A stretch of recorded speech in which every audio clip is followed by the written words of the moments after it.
Welcome to morning మన్నా. నేటి వాక్య దర్శనం కొరకు న్యాయాధిపతుల గ్రంథం 5వ అధ్యాయం 3వ వచనం. రాజులారా వినుడి, అధిపతులారా ఆలకించుడి, యెహోవాకు గానము చేసేదను. మరొకసారి ఉదయకాల సమయంలో దేవుని వాక్యంలో నుండి 4 ప్రాముఖ్యమైన సత్యాలు మనం గ్రహించాలి.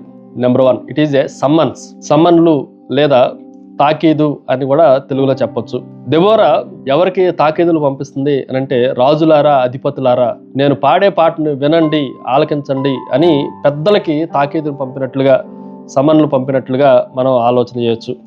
ఎందుకు ఈ మాటను మనం జ్ఞాపకం చేయాలంటే, దేవుణ్ణి స్తుతించటము, ఆరాధించటము, గానము చేయటము అనేది ఇంట్లో గుసగుసలాడేది లాంటిది కాదు.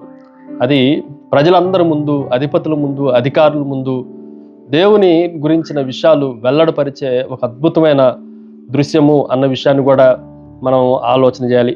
రెండో విషయాన్ని మీకు జ్ఞాపకం చేస్తాను.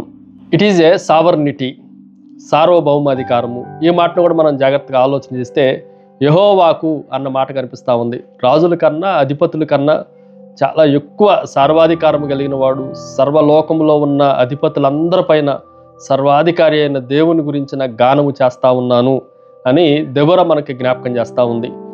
యెహోవాకు అన్న మాట హీబ్రూలో యావే అన్న మాట ఒక నిబంధన పేరుకి సాదృశ్యంగా కనిపిస్తూ ఉంది.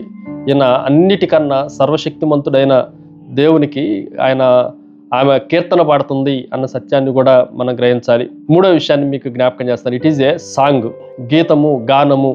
ఈ మాటను కూడా మనం జాగ్రత్తగా ఆలోచన చేస్తే, అధిపతులారా వినండి, రాజులారా ఆలకించండి అని వారికి జ్ఞాపకం చేస్తూ ఎవరి గురించి పాట పాడుతుంది అనంటే, ఇశ్రాయేలు సామ్రాజ్యముల గురించో, లేదంటే దెబోరా నాయకత్వం గురించో సొంత డబ్బాని పెట్టుకొని ఆమె వాయించట్లేదు. కానీ నేను యెహోవాకు గానం చేస్తున్నాను, నా పాట కానీ లేదంటే నా కవిత్వం కానీ దేవుని గురించినది అని మనకి జ్ఞాపకం చేస్తూ ఉన్నాయి.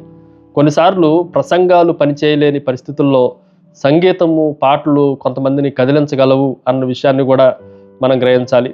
దెబోరా అలాంటి పన్నే రాజుల ఎదుట, అధికారుల ఎదుట, అధిపతుల ఎదుట చేస్తుంది అన్న విషయాన్ని కూడా మనం ఆలోచన చేయాలి. ఫైనల్లీ ఇట్ ఈజ్ ఏ స్వయము. ఈ మాటను కూడా మనం జాగ్రత్తగా ఆలోచన చేస్తే, దెబోరానే తనంతట తానే ఏం చేస్తుంది అని మనం ఆలోచన చేస్తే, గానము చేసేదను. ఇది వ్యక్తిగతంగా గానం చేయటాన్ని మనం సూచిస్తూ ఉంది.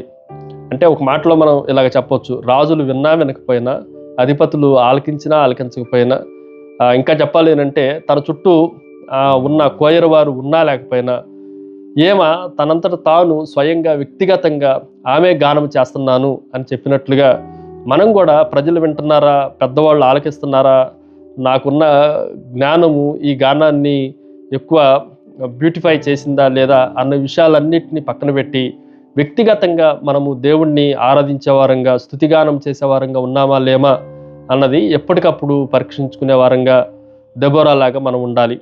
ప్రార్థన.